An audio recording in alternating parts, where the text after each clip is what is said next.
본 방송에서 제공하는 투자 정보는 투자 판단에 대한 조언입니다. 방송에서 제공하는 주식의 가치, 가격 상승 및 하락에 대해서는 방송사에서 보장하지 않습니다. 7월 7일 해외 선물 신세계 리턴즈 오늘의 글로벌 이슈입니다. 나스닥입니다.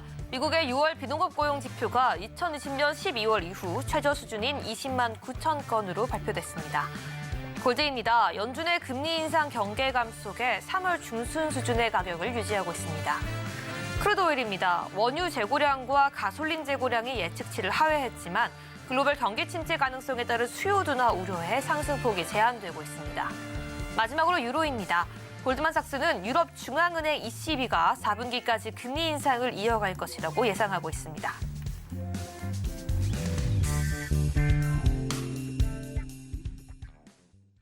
시청자 여러분 안녕하세요. 해외 선물 상황을 가장 빠르게 알아보는 시간 해외 선물 신세계 리턴즈의 김희정입니다. 한국 시간으로 밤 10시 30분 미증시가 개장을 했고요. 지금 현재 3대 지수 혼조세로 출발하는 모습까지 확인해 볼 수가 있습니다. 오늘 밤 9시 30분이었죠. 미국의 6월 고용 지표가 발표가 되었습니다. 이 비농업 고용의 경우에는 예측치를 하회한 20만 9천 건으로 이전치인 30만 6천 건에 비해 크게 낮은 수준이었고요. 실업률은 예측치에 부합한 3.6%, 또 시간당 평균 임금은 전월과 동일하게 0.4% 상승한 것으로 나왔습니다. 전일 발표된 ADP 비농업 고용이 서프라이즈를 기록한 것과는 달리 미국의 노동통계국에서 집계한 이 비농업 고용은 완화된 것으로 나타났습니다. 이로 인해 9시 30분에는 장단기 금리가 급락을 하면서 나스닥 선물의 거래량이 크게 실리면서 1분봉 기준으로는 장대 양봉까지 출현을 했는데요. 현재는 시장에 다시 안정을 찾은 모습 보여주고 있습니다. 급등과 급락을 반복하고 있는 시장. 투자자들은 오늘의 지표를 과연 어떻게 해석하고 있을까요? 난이도가 높은 투자 상황에서 성공할 수 있는 그 전략이 궁금하시다면요. 오늘도 해외 선물 신세계 리턴즈와 함께 해주시기 바라겠습니다. 그럼 오늘 함께하는 마스터 화면으로 만나보시죠.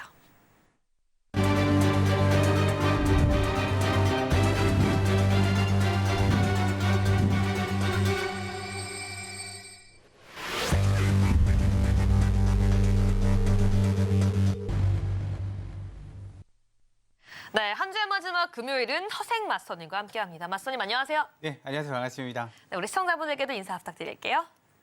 네, 시청자 여러분 안녕하세요. 반갑습니다. 허생입니다. 참 요즘 경기 지표에 따라서 주가 등락이 좀 심합니다. 네, 그런 가운데서 좀 중심을 좀 잘 잡아야 될 텐데요. 오늘 그런 부분 준비를 좀 많이 해왔고요. 다음 주에는 또 이제 오프라인에서도 직접 뵐 수 있는 그런 계기를 또 마련하고자 준비를 하고 있습니다. 네, 그래서 이번 주하고 다음 주 좀 많은 얘기들 또 많은 정보 전달들 해드릴 수 있도록 노력하겠습니다. 준비 많이 했습니다. 좀 잠시 뵙도록 하겠습니다. 네, 허생 마스터님 계속해서 시청자분들께 더 가까이 다가가고 더 많은 내용들 드리기 위해 노력하고 계십니다. 네, 마스터님 그렇다면 이렇게 정말 시청자분들과 이 방송을 통해서만이 아니라 실제로 만나는 오프라인 강연회를 준비하고 계시다고 들었는데요. 어떤 내용인지 좀 간단히 들어볼 수 있을까요?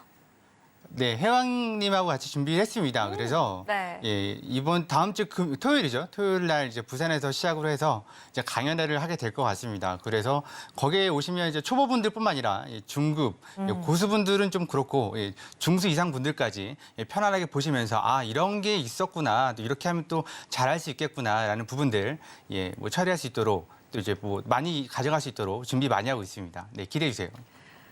네, 부산에서 강연회가 진행될 예정입니다. 우리 시청자분들, 우리 가장 또 좋아하고 계시는 해왕 마스터님 또 우리 허생 마스터님 함께하기 위해서 비행기 타고 부산 내려가셔야 할 텐데요. 이 자세한 내용 하단 자막 함께 확인해 주시고요. 또 참여를 위해서는 오늘 방송 중에 하단에 나가는 QR코드 스캔하시고 입장해 주셔야지 강연회까지 가셔서 함께 공부까지 더 이어갈 수 있으니까요. 방송 중에 함께 해주시기 바라겠습니다. 네, 그렇다면 저희는 미증시 개장 이후 현재 실시간 상황 화면으로 만나보겠습니다. 네, 현재 화면으로 보이는 것처럼요. 오늘은 나와 있는 모든 선물 상품들 빨간불 켜며 출발하고 있는 모습 보여주고 있습니다. 네, 그렇다면 개장 이후 현재 차트 상황 나스닥부터 함께 이야기해 보도록 하겠습니다. 네, 나스닥입니다. 지금 좀 들어 올려주고 있는데요. 오늘 0.2% 상승하고 있습니다. 15,273달러 선에서 거래가 되고 있고요. 지금 단기적으로 다시 고점 경신해주고 있습니다. 네, 22시 55분경에 고점 만들어주고 있고요. 지금 오늘 같은 경우에는 이 비농업 고용 20만 9천 나와주면서 2020년 12월 이후 최저치를 기록해 주었죠. 지금 시장 속에서 이 들어 올려줄 수 있는 가장 큰 근거가 되고 있습니다. 계속해서 5일 보도록 하겠습니다. 오늘 5일 같은 경우에도 소폭 상승하고 있는데요. 오늘 같은 경우에는 1.13%가량 상승하고 있습니다. 지금 배럴당 72.61달러 선 그려주고 있고요. 일단 22시 53분경에 나스닥과 함께 고점 경신해주면서 계속해서 이어가고 있는데요. 일단은 계속해서 견고한 지표가 나와줬었죠. 어저께는 이 수요 증가 기대 심리가 상승하면서 또 경기에 대한 자신감까지 유입되고 있는 것으로 보여지고 있습니다. 네, 계속해서 골드와 함께 체크해 보도록 하시죠.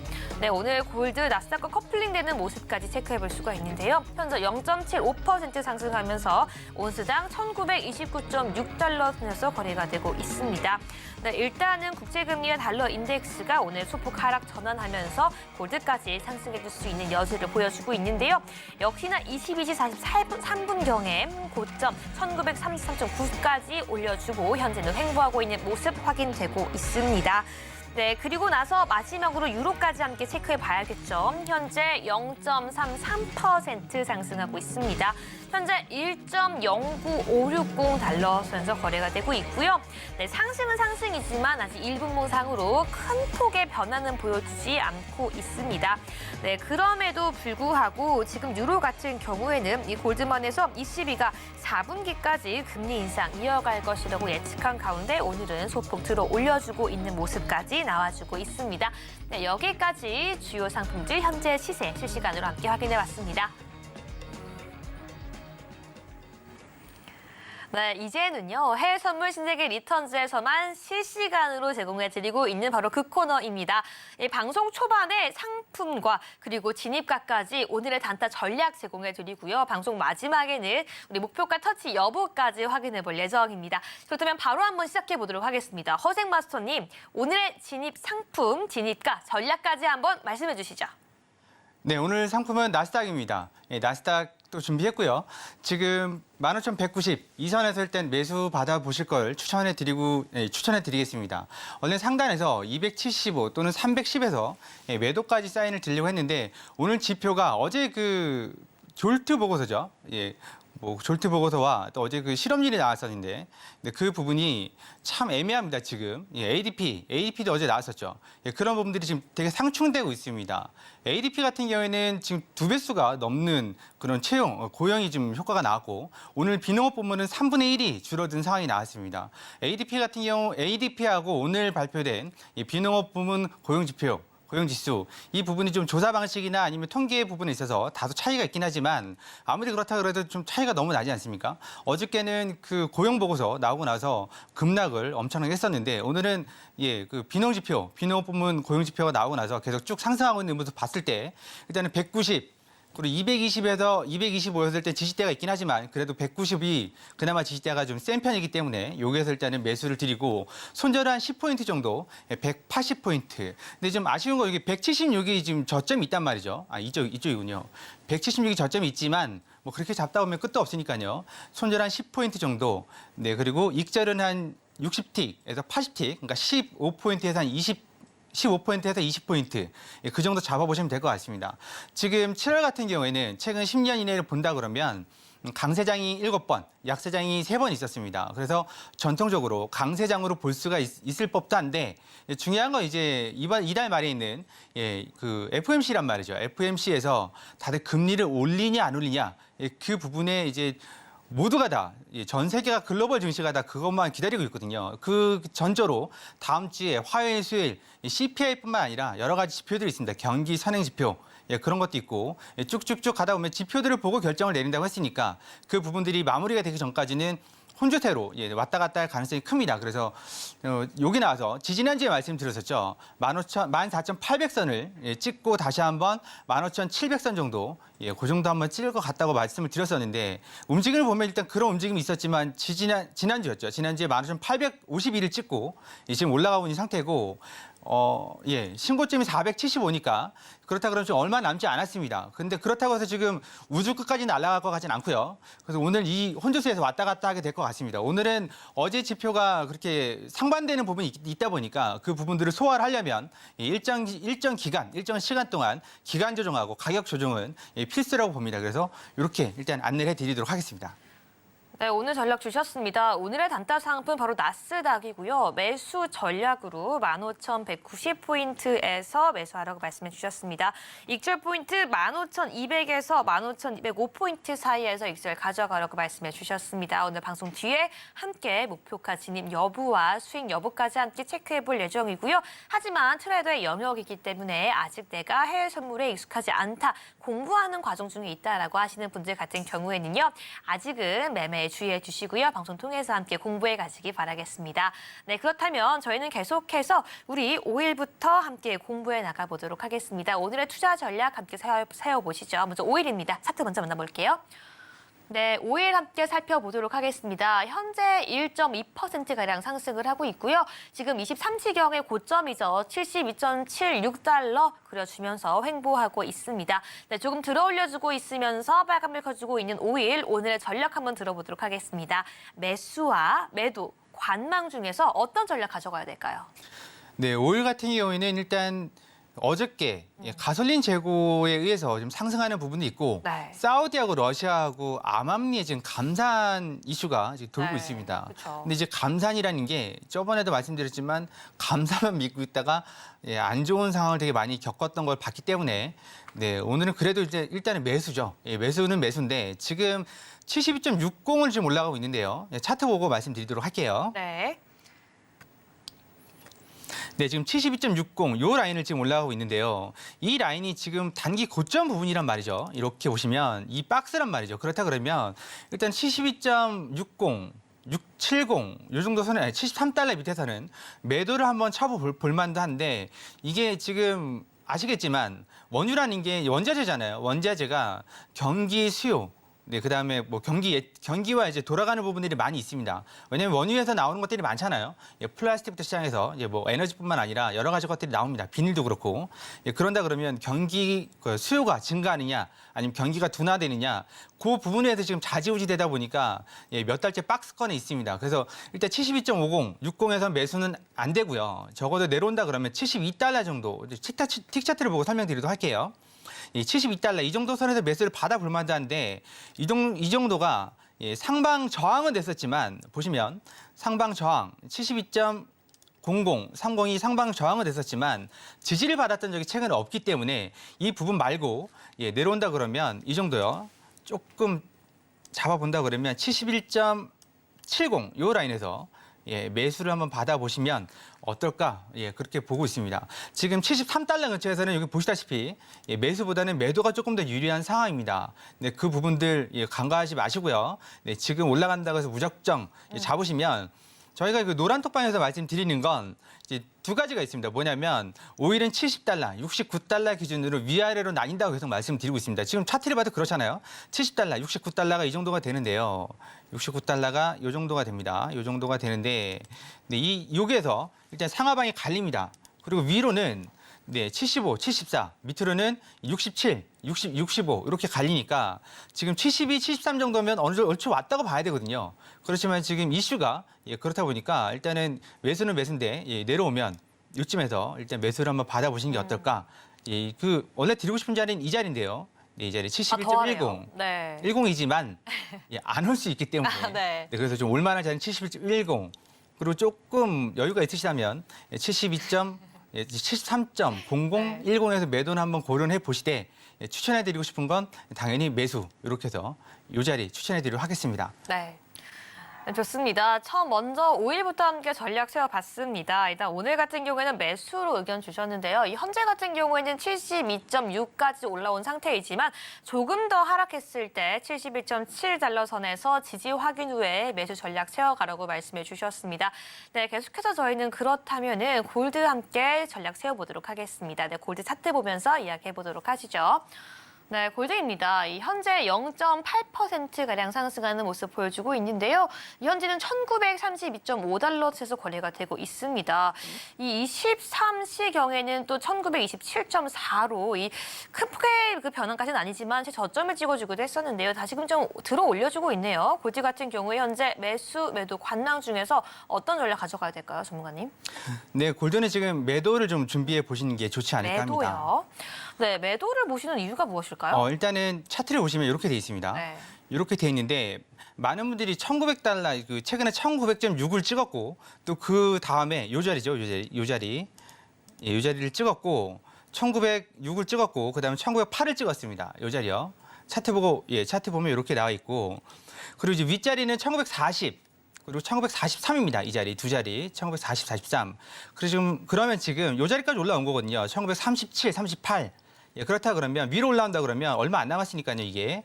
1940선 38까지 올라왔으니까 1940선에서 일단 매도를 한번 보시는 게 좋을 것 같습니다. 지금 올라오다 말았는데요. 요 정도 1940에서 매도를 잠깐만요. 이렇게 해서 40 매도를 보시는 게 좋을 것 같고요. 만약에 내려온다 그러면 이 자리에서 매수를 한번 받아보시는 거. 골드는 양방으로 좀 보시는 게 좋을 것 같습니다. 여기 1922 이 자리에 있을 때 매수를 좀 보시는 게 그래서 위에서는 1940 매도, 밑에서는 1922 매수를 좀 보시는 게 좋을 것 같습니다. 골드 같은 경우는 조심하셔야 되는 게 계속 말씀드리지만 1,900달러를 쉽게 깰 수가 없습니다. 밑으로는 1,880 그리고 1,850이 열려 있지만 1,900달러를 쉽게 깰 것 같지 않습니다. 깬다 하더라도 한 2, 30틱 정도 밑으로 눌렸다가 다시 튀어 올라왔지. 만약에 이제 어떤 이슈로 해서 1,910 아니면 1,900 정도 그 정도 온다 그러면 거기서 매도를 따라가시게 아니라 일단 매수를 한번 좀 생각을 해 보셔야 되는 부분이 있습니다. 골드하고 나스닥 같은 경우 뭐 반대로 가는 거 아니냐 그렇게들 말씀하시는데 꼭 그렇지는 않습니다. 골드가 어쩔 때는 나스닥을 따라가고요. 어쩔 때는 나스닥을 반대로 디커플링이라고 그러죠. 반대로 가기도 하고 또 어쩔 때는 달러 인덱스하고 같이 가기도 하고 반대로 가기도 합니다. 그래서 골드는 일단 미국장이 개장된 이후에 그때 이제 방향을 좀 보시는 게 더 좋은 방법이기도 합니다. 그래서 지금 1940과 1150이 단기 고점이 될 수도 있습니다. 그 위로 튀어 올라갈 수 있을 만한 여지는 뭐냐? 경기가 좀 불안할 때, 그럴 때는 이제 1950 위로 갈 수는 있겠지만 당분간은 1940, 50 밑에서는 1900, 1910에서 왔다 갔다 하지 않을까. 그렇다고 해서 1940에서 매도를 치시고 그걸 한참 계속 들고 계시면 안 되겠죠. 그렇게 하시면 안 되고 일단은 그 손절을 하시고 한 25틱 정도, 한 30틱 정도 손절을 하시고 다시 잡으시는 게 더 유리한 방법이니까 일단 골드 매매를 좀 조심하셔야 됩니다. 슈팅 나올 때 그때 막 따라 들어가고 슈팅 나올 때 막 컷하고 하시면 안 됩니다. 그런 부분들 하고 잠깐 나스닥 차트 조금만 더 보고 갈게요. 좀 이따가. 네. 잠시 뒤에 함께 보도록 하겠습니다. 네, 먼저 골드에 대한 전략 한번 들어봤습니다. 오늘 매수와 매도 두 가지 자리감 모두 주셨는데요. 먼저 매수 같은 경우에는 1,922달러 선에서 매수하라고 말씀해 주셨고요. 매도 전략 같은 경우에는 1,940달러에서 진입하라고 말씀해 주셨습니다. 네, 여기까지 5일에 이어서 골드까지 오늘의 투자 전략 함께 들어봤고요. 저희는 방송 초반에 오늘의 실시간 단타 전략을 나스닥 들어보긴 했지만 앞으로 중장기적인 관점으로도 나스닥 차트 보면서 한번 이야기해 보도록 하겠습니다. 네, 여성 나선님 오늘 나스닥 한번 보도록 하겠습니다. 앞으로 어떤 관점 가지고 나스닥 대응해봐야 할까요? 네, 지금 아시겠지만 미국 같은 경우에는 탑 10에 드는 종목들이 지금 전체 주가 지수, 전체 주가 시가총액의 절반 이상을 차지하고 있습니다. 네, 그렇다 그러면 그 탑 10에 드는 종목들이 과연 어디까지 상승을 할 수 있을까요? 제2의 닷컴 버블이 지금 나오니 많이 그런 말을 하고 있는데 글쎄요, 그때하고 지금하고 다른 건 지금은 미국에서 긴축을 하고 있단 말이죠. 그렇다 그러면 이게 마냥 신고점만 노려볼 수는 없는 상황입니다. 그렇다고 마냥 매도만 볼 수도 없는 상황이고요. 그러면 이게 지금 어디에서 어디까지 계속 왔다 갔다 거리냐 좀 눈치가 있으신 분들은 좀 아실 겁니다. 요 라인에서 계속 지금 있는 거거든요. 요 라인. 이거를 정확하게 수치를 좀 찍어보면 여기요. 300, 400 좀 안 되게 400선 380에서 한 120 요 정도까지 한 250포인트, 한 270포인트 요 정도로 계속 왔다 갔다 하고 있는 겁니다. 근데 우리는 이제 거기서 왔다 갔다 하는 가운데 밑에서 매도 잡고 위에서 매도 잡으면 당연히 안 되시겠죠. 그래서 요 부분을 아마 제가 장담까지는 못하겠지만 FOMC가 끝나기 전까지는 이렇게 왔다 갔다 하지 않을까. 그렇다 그러면 추세도 좋지만 추세를 싫어하는 사람이 어디 있겠어요? 네, 그렇지만 일단은 박스권을 좀 대비를 하셔야 되는 부분이 좀 있지 않을까. 오늘도 우리 여기 방송 들어오기 전에 비농업부문 고용지표 때 그냥 간단하게 들어가서 수익 청산하고 나왔는데요. 여기서 260에 들어가서 이 자리죠. 260에 들어가서 275. 여기서 수익을 챙겨서 나왔습니다. 75. 여기서 챙기고 나왔는데 300 이상 보려고 했지만 300 이상 보지는 않았습니다. 네, 그랬었던 건데 얘가 지금 여기서 더 뚫고 올라갈 수도 있겠지만 300, 이거 오버슈팅 나왔다고 보거든요. 314가. 그렇다고 밑으로 내려온다 그러면 여기까지 아까 말씀드린 200 그리고 190 다시 한번 내려온다 그러면 176. 요 라인에서 오늘 좀 왔다 갔다 하지 않을까로 봅니다. 네, 특별한 이슈가 없죠, 지금. 이슈라 그러면 밀어 올릴 만한 이슈가 있어야 되는데요. 그렇지 않다 그러면 당연히 실망 매물이 나오는 거고 요렇게 일단 박스를 치지 않을까, 오늘은. 예, 위로 죄송해요. 요거 말고 300이죠. 네. 300에서 요렇게 180, 200까지 박스를 치지 않을까. 새벽 한두 시 정도에는 좀 방향을 줄 것 같고 그 전에는 이렇게 박스를 치면서 움직이지 않을까를 보고 있습니다. 그래서 나스닥 같은 경우는 이 위로는 매수는 좀 자제하시는 게 좋습니다. 이 위로, 요 자리죠. 요 위로는 매수를 좀 자제하시고 좀 내려왔을 때 이쯤에서 좀 매수를 받으시는 거 아니면 말씀드렸다시피 여기 190, 200 요 라인까지 한번 기다려 보시는 것도 좋은 선택일 것 같고요. 근데 이제 많은 분들이 그런 말씀들을 하십니다. 지금 뭐 다들 올라가는데 나스닥도 올라가는 거 아니냐? 네, 그 뭐 틀린 말은 아니지만 일단 보실게요. 여기 보면 최근에 며칠 동안 요 박스 장세에서 움직였단 말이죠. 이 박스 장세 15,000을 깨지 못하고 그렇다고 신고점을 계속 갱신하지도 못하고 여기서 많이 움직였단 말이죠. 그러면 지금 신고점을 갱신할 때 이슈가 뭐였죠? 예, 그리고 지금 이 박스에서 움직이는 이유가 뭐죠? 그러면 결국 답은 나오죠. FOMC 때까지는 적어도 이 박스 안에서 신고점을 갱신한다 하더라도 여기처럼 바로 맞고 떨어지고 밑으로 15,000을 깬다 하더라도 여기처럼 한 800선에서 다시 한번 요 정도였죠. 850. 850 요 정도였습니다. 요 정도에서 맞고 또 튀어 올라오는 그런 양상이 계속 될 것 같다고 봅니다. 그래서 뭐 여러분들께서 매매를 좀 순간적으로 하시는 것도 좋지만 일단 좀 전략을 갖고 좀 눌렸을 때 매수, 많이 올라갔을 때 이렇게 좀 지지 저항들 이렇게 해서 보시면 걸리잖아요. 네. 이 부분들은 걸리는 부분들은 충분히 찾아볼 수 있습니다. 연습으로. 이렇게 해서 걸리는 부분들 이렇게 선을 그어 보면 다 이유가 있는 거죠. 다 이유가 있습니다. 아까도 275 매도를 드릴까 말까 하다가 안 드렸다고 말씀드렸죠. 왜냐하면 300까지 튀어 올라갈 수 있으니까. 네, 그렇다고 해서 지금 분위기가 어제하고 좀 다른 분위기라서 내려오면 그냥 매수 받는 게 좀 더 편하지 않을까. 그렇게 좀 안내를 해드리고 싶습니다. 네, 나스닥 좀 중장기적인 관점까지 함께 들어봤는데요. 어제 오늘 계속해서 이 고용 지표에 영향을 받고 있습니다. 전일 발표된 ADP 비농업 고용은 또 서프라이즈를 고용한 것과 달리요. 오늘 발표되었던 이 미국 노동통계국에서 집계한 비농업 고용은 완화된 것으로 발표가 되었습니다. 이 댈러스 연은 총재 같은 경우에는 고용 지표가 완화되고 있지만 속도가 더디다라고 발언을 하기도 했는데요. 네, 허생 마스터님, 어제 오늘 발표된 이 고용 지표 어떤 관점으로 바라보고 계신가요? 일단 고용이 지금 아시겠지만 졸트 보고서가 있습니다. 그게 네. 채용 공고거든요. 별거 아니라고 생각하시겠지만 채용 공고를 내야 당연히 사람을 뽑을 수가 있습니다. 그렇죠. 네, 그럼 졸트를 잘 보셔야 되고요. 네, 구형 채용 건수가 줄었습니다. 한마디로 사람을 덜 뽑겠다는 거죠, 기업에서. 왜 덜 뽑을까요? 어려우니까. 그러면 지금 일시적으로 실업자가 줄었어요. 실업 청구 건수가 줄었다는 얘기는 즉 직장을 잃어서 실업 수당을 청구하는 건수가 줄었다는 겁니다. 네, 그러면 취직이 됐다는 얘기죠. 네, 한마디로 또 다르게 해석을 하면 고령자 같은 경우는 은퇴를 한 경우도 있습니다. 일단 그 부분을 제외하고 지금 실업 수당 청구 건수 아니면 고용 지표 여기에 되게 민감하게를 반응하고 있는데요. 지금 마지막 남은 하나죠. 지금 미국에서는 모든 경제 지표는 하방을 가리키고 있는데 유일하게 하나 고용 지표가 그 부분만 상방을 가리키고 있습니다. 그래서 연준에서도 그 부분을 되게 예의주시하고 있는 건데요. 결국은 고용, 실업률은 올라갈 수밖에 없습니다. 근데 실업률은 후행성입니다. 무슨 얘기냐? 기업이 많이 어렵고 힘들어지기 때문에 실업자가 늘어나고 그런 부분입니다. 우리나라처럼 노동자들이 권리를 많이 주장할 수 있는 국가가 아닙니다. 일례로 코로나 때였나요? 일론 머스크가 이메일로 해고장을 날려버렸죠. 그 얘기는 아마 아실 겁니다. 우리나라 같으면 소송 걸리고 난리가 나죠. 근데 미국 같은 경우에는 충분히 그럴 수 있는 나라입니다. 그러면 경기가 어려지면 한 방에 해고가 엄청나게 됩니다. 메타도 그랬고, 페이스북, 메타도 그랬고, 아마존도 그랬죠. 그냥 자고 일어나면 해고가 돼 있을 수도 있습니다. 그렇다 그러면 실업률이 그럼 올라가면 나는 매도를 볼 거야, 아니면 주식을 정리할 거야. 이미 그때는 늦었죠.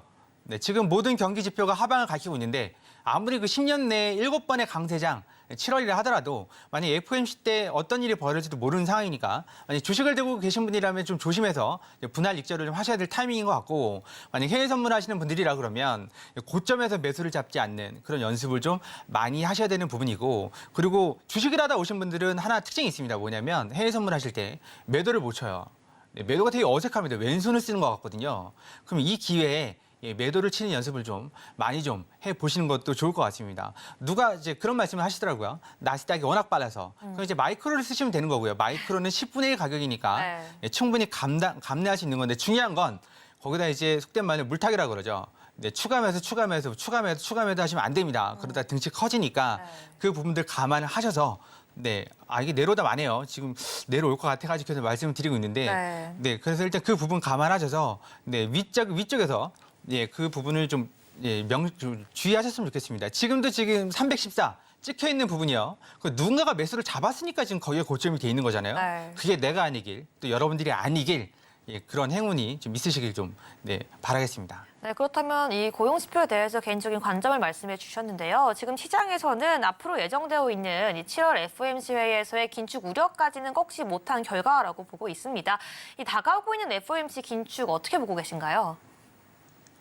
일단 그게 애매합니다. 뭐냐면 여기 와서 계속 말씀드렸던 부분은 네. 미국의 기업들, S&P 기업의 배당률이 3에서 5%, 연간 3에서 5%. 그 정도가 되고 그다음에 기업의 이익이 6에서 10%입니다. 근데 지금 금리가 5%잖아요. 이게 두 번만 더 올리면 6%에 가깝게 근접을 합니다.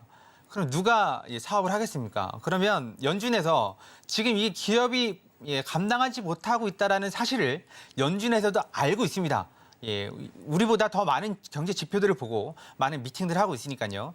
그럼에도 불구하고 말을 일단 좀 세게 하는 경향이 있습니다. 한마디로 말을 세게 해서 완급을 조절한다는 거거든요. 이거 누가 금리 올리자고 했는지 나중에 다 할 수 있는 상황들이니까 만약에 그 부분이었다면 네, 나중에 역적이 되겠죠. 네, 기업들이 막 무너지면. 그렇지 않아도 최근 4년 이내 또 6개월 이내에 파산 건수가 거의 기록적이라고 하는데 과연 그 기록적인 금리를 지난 언제죠? 2008년 이후로 계속해서 저금리를 유지해 왔는데 올리더라도 이 정도까지 빨리 올리지는 않았잖아요. 근데 그렇다 그러면 이렇게 빨리 1년 사이에 거의 몇 배죠? 20배를 올린 거죠. 아니요, 몇 배죠? 0.25%에서 맞네요. 20배. 네. 20배를 올린 겁니다. 20배를 올린 이 금리를 과연 기업들이 견딜 수 있을까요? 그렇다 그러면 금리를 한 번 정도는 더 올릴 수 있겠지만 예고를 하고 올릴 수 있겠지만 더 이상은 힘들다고 봅니다. 그건 제가 힘들다고 하는 게 아니라 이코노미스트들, 경제학자들 다 그런 말하고 있습니다. 그렇게 하지 않아도 경기 둔화는 온다, 경기 침체는 온다, 이미 오고 있다. 그렇게 말을 하고 있고 PMI, 여기 와서 말씀드린 PMI 지수, 경기 선행 지수들 미국 보시면 지금 전부 다 침체를 가리키고 있습니다. 이 정도로 PMI나 경기 선행 지수가 낮을 때는 딱 두 가지밖에 없겠죠. 경기 침체가 이미 났거나 아니면 진행되고 있거나 둘 중에 하나입니다. 그렇지 않고 그걸 비껴갈 수 있는 그럴 만한 여지는 없다고 봅니다. 그래서 일단 그러니까 실업률은 증가할 수밖에 없다고 보고 있고요. 제가 부정론자는 아닙니다. 부정론자는 아니고 네. 코로나 때 주식 사라고 주변 분들한테 말씀들 많이 하셨고 해외 선물 같은 경우는 매수 잡으라고 그렇게 말씀을 많이 드렸습니다. 근데 지금은 박스장 대응하시는 게 맞다고 보고 있고, 그게 계속 보여주고 있으니까요. 그리고 주식을 갖고 계신 분들이라면 빨리 정리하시는 것도 이제 방법 중에 하나라고 보고 있습니다. 네, 좋습니다. 중장기적인 관점까지 함께 짚어봤고요. 우리가 지금은 이제 미국의 금리 인상 장기화 이슈를 짚어봤다면 또 시장에서 함께 중요하게 거론되고 있는 이슈가 바로 중국의 경기 선행에 대한 우려겠죠. 이번에는 마스터님과 함께 홍콩 항생에 대해서도 간단히 짚고 넘어가 보도록 하겠습니다. 마스터님, 우리 홍콩 항생 같은 경우에는 어떤 관점, 어떤 전략 가지고 가져가야 될까요? 중국이 지금 장난이 아닙니다. 지금 어차피 장난이 아니다. 네. 지금 중국하고 홍콩하고 같은 나라잖아요. 같은 곳이 같은 나라입니다.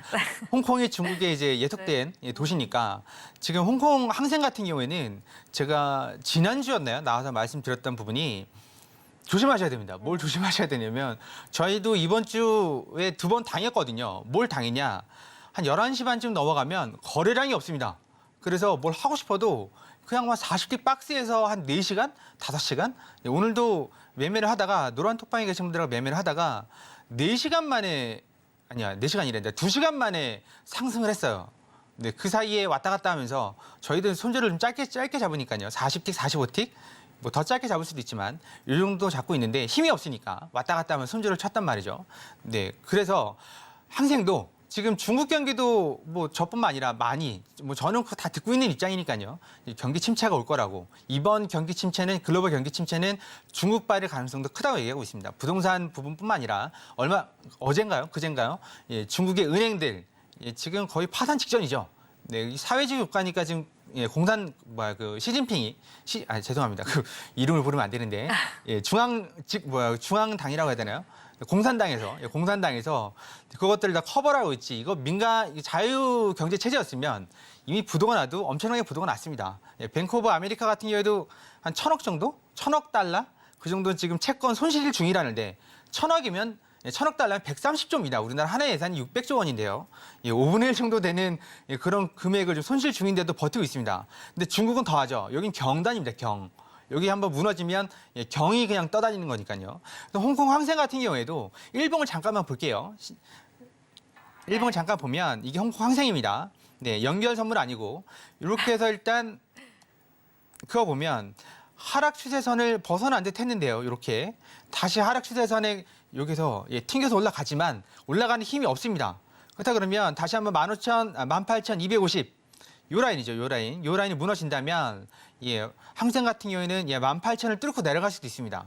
네, 여기처럼요. 예, 875, 880 요 라인까지 내려갈 수도 있으니까 일단은 만약에 매수를 받으신다 그러면 200 초중반에서 한번 받아보시고 네, 그리고 여기 18,000 어디죠? 조금만 더 늘려볼까요? 이렇게 해서 늘려보면 네, 18,220, 250 요 라인에서 한번 받아보시는 것도 나쁘진 않습니다. 200선 그리고 18,000선하고 요 두 개가 부르고 위로 올라간다 그러면 다시 한번 여기죠. 19,250, 300 요 라인에서 계속 막힙니다. 네, 이게 막히는 이유가 뭐겠어요? 올라갈 이유가 없기 때문에 막히는 거겠죠. 네, 350, 250 요 라인까지 올라갈 수가 있습니다. 얘도 지금 박스예요. 항생도 박스라서 그 부분 염두에 두셨으면 좋겠고 한 가지 당부드리고 싶은 건 11시 반 12시 넘어서는 조심하시는 게 좋으실 것 같습니다. 예, 거래량이 잠겨요. 그래서 뭘 해도 할 수 없는 상황이 벌어질 수 있으니까 짧게 매매하시는 게 좋을 것 같습니다. 네, 좋습니다. 여기까지 지금 시장 중장기적인 관점으로 함께 전략까지 세워봤고요. 저희는 계속해서 허생마서님의 지난 한 달간의 매매 일지 화면으로 만나보겠습니다.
네, 여기까지 허생마소님의 지난 한 달간의 매매 일지와 함께 들어봤는데요. 그렇다면 어떻게 해서 이렇게 높은 수익률, 정확한 추세 파악이 가능했는지 오늘 방송을 통해서 바로 이 특별한 매매 기법 한번 들어보도록 하겠습니다. 네, 마소님 오늘 준비하신 교육 어떤 내용일까요?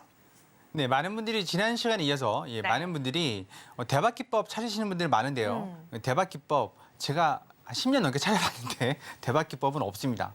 예, 그러면 그 다양한 매매 기법들을 뭐 알고는 계시겠지만 예, 그 부분들 좀 다양한 매매 기법들을 통해서 여러분들께서 이런 상황에서는 이렇게 대응을 해야 되겠다. 예, 그런 부분들을 좀 찾아가는 그런 과정을 좀 함께 하셨으면 좋겠습니다. 그래서 그 부분들도 다음 주 토요일 날 그 오프라인 강연에서도 그 부분을 친절하고 자세하게 설명을 드릴 예정이고 오늘은 시간 관계상 거기까지 자세하게 설명까지는 못 드리고 그 부분을 좀 일부분 지난 시간에 이어서 마무리해서 설명드리도록 하겠습니다. 네, 좋습니다. 네, 지난 시간에 다양한 매매 기법 소개를 드렸습니다. 지난 시간에 소개드린 기법이 뭐였냐면 네, 뭐였을까요?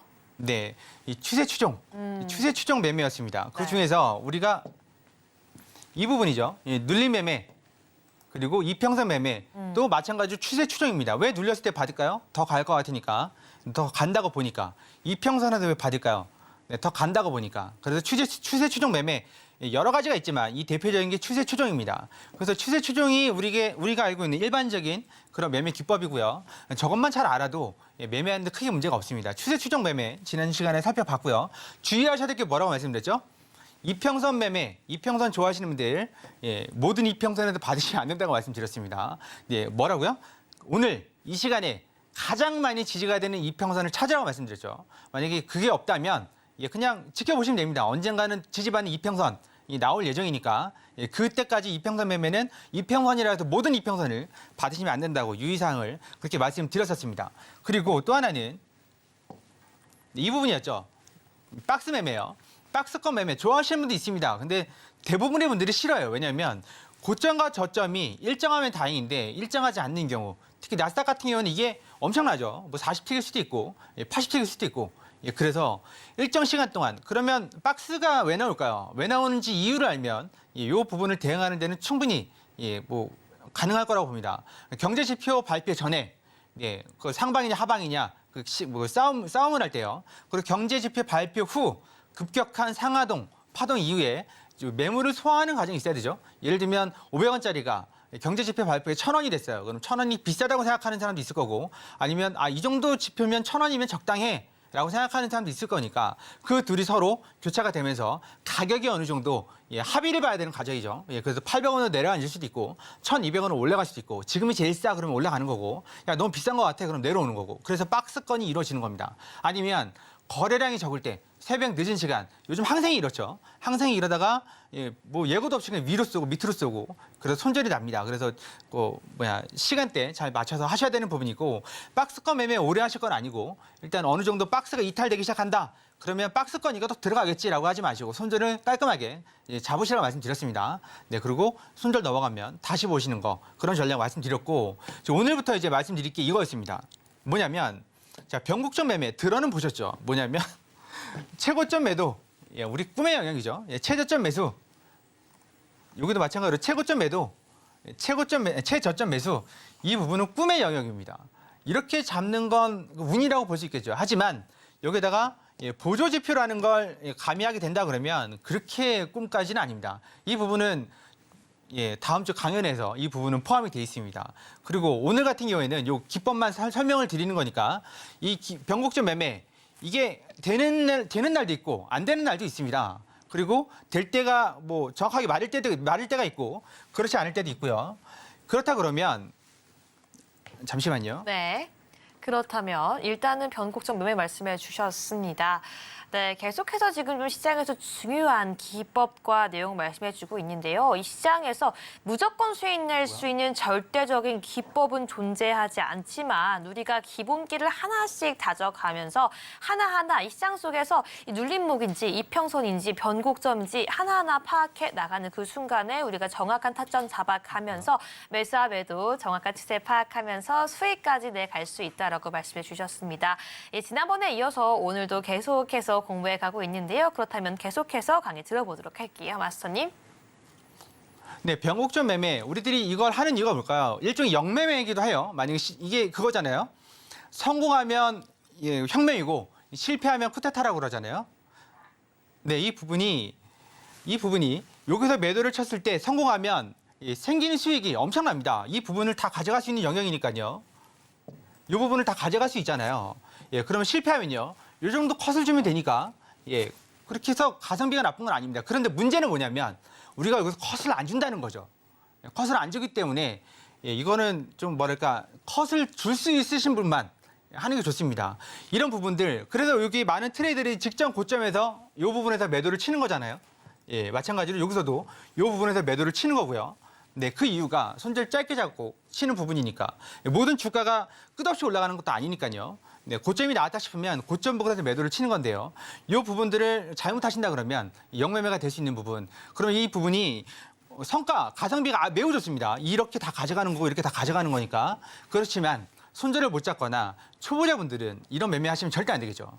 네, 이게 위험합니다. 그래서 가능한 부분 아니면 보조 지표를 넣어서 이 부분을 잡아낼 수 있는 그 영역은 나중에 신세계 리턴즈에서 시간이 되거나 기회가 되면 따로 설명을 드리도록 하고요. 일단 오늘은 간략하게 넘어가도록 하고요. 네.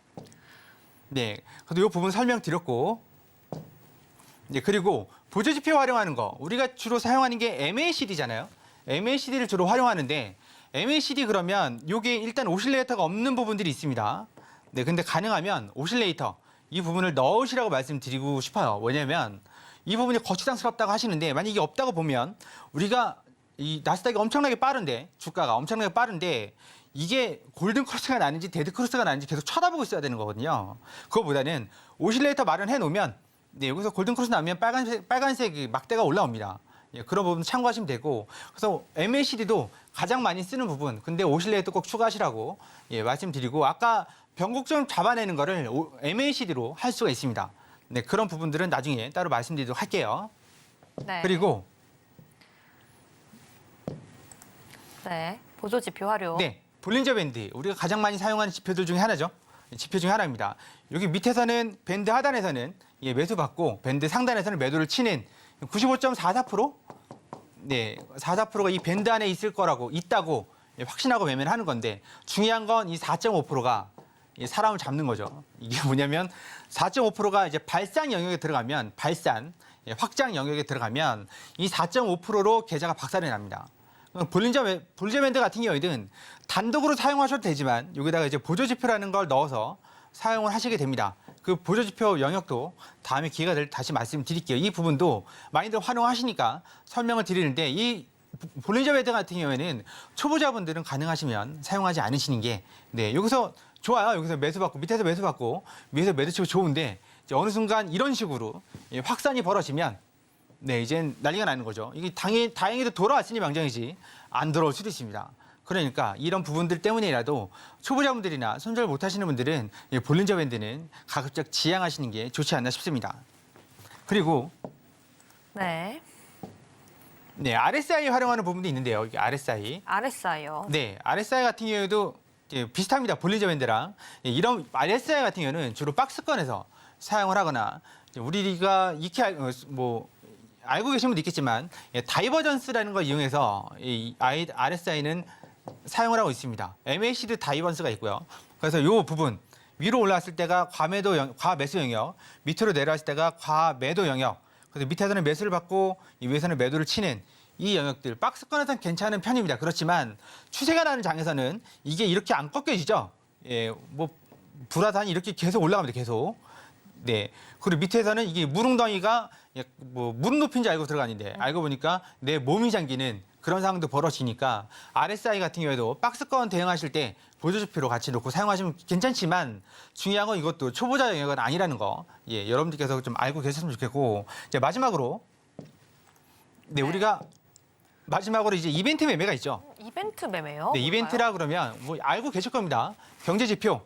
네, 발표할 때 오늘은 비농업 부문 지표니까요. 네. 짧은 시간 안에 엄청난 거래량을 동반하기 때문에 고수익을 가져갈 수 있지만 반면에 높은 손실이 날 수도 있습니다. 근데 초보 시절에는 이제 이걸 실험을 하죠. 뭐냐면 지표 발표되기 전에 위로 매수 MIT, 밑으로 매도 MIT. 예, 그거 위아래로 다치면 손절입니다.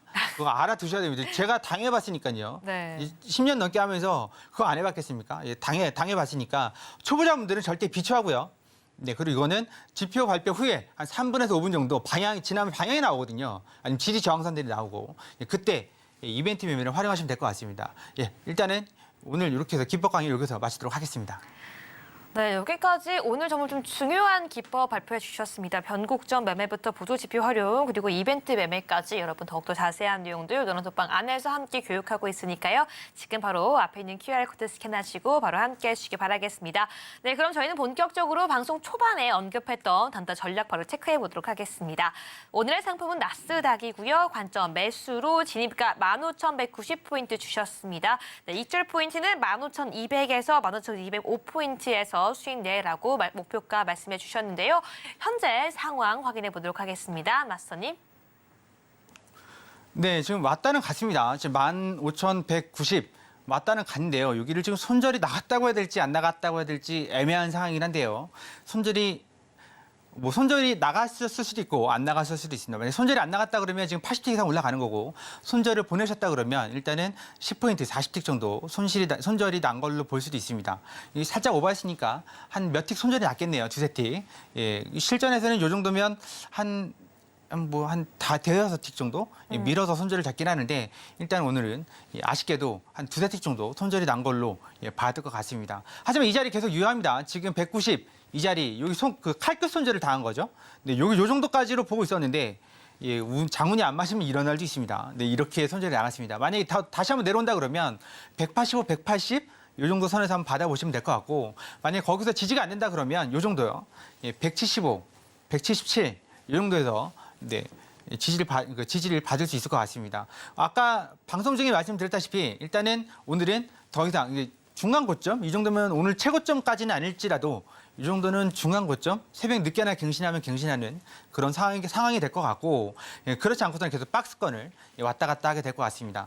애석하게도 몇 틱 손절 좀 아쉽지만 다음에는 너무 아쉬웠어요. 0.5. 네, 이게 네. 나갔습니다. 인정할 거 인정해야죠. 이제 한 두세 틱 정도 네. 나갔습니다. 아 진짜 아쉽네요.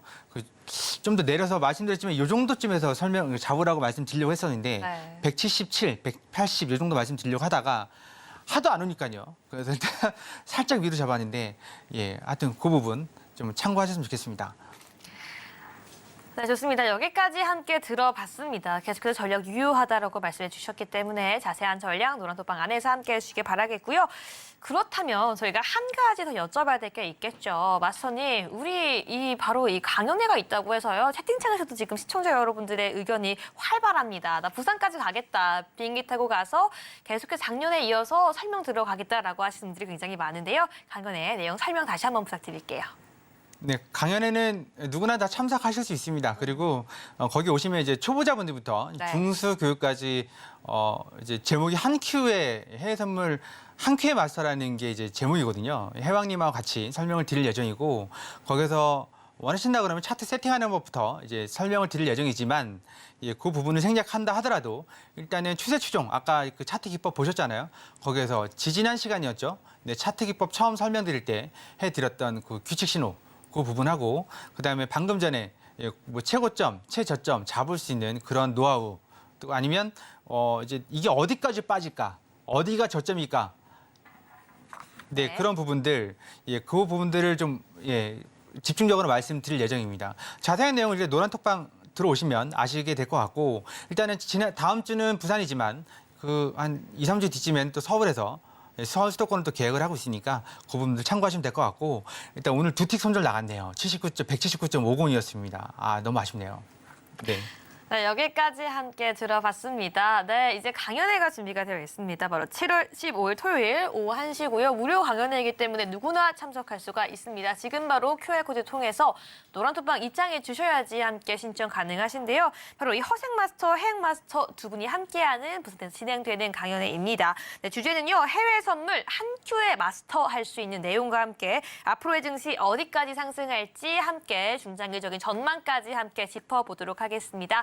지금 바로 함께 해주셔야 하고요. 자세한 내용은 지금 바로 앞에 있는 QR코드 스캔하셔서 바로 무료 참가 방법까지 함께 가져가시기 바라겠습니다. 네, 마스터님 오늘도 좋은 말씀 감사드립니다. 네, 감사합니다.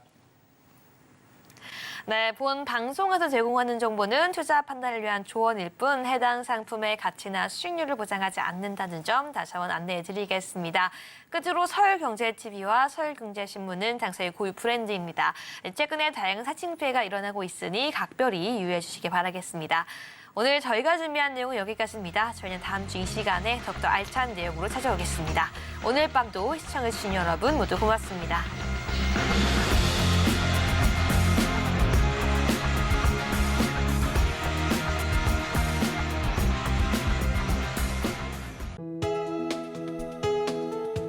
본 방송에서 제공하는 투자 정보는 투자 판단에 대한 조언입니다. 방송에서 제공하는 주식의 가치, 가격 상승 및 하락에 대해서는 방송사에서 보장하지 않습니다.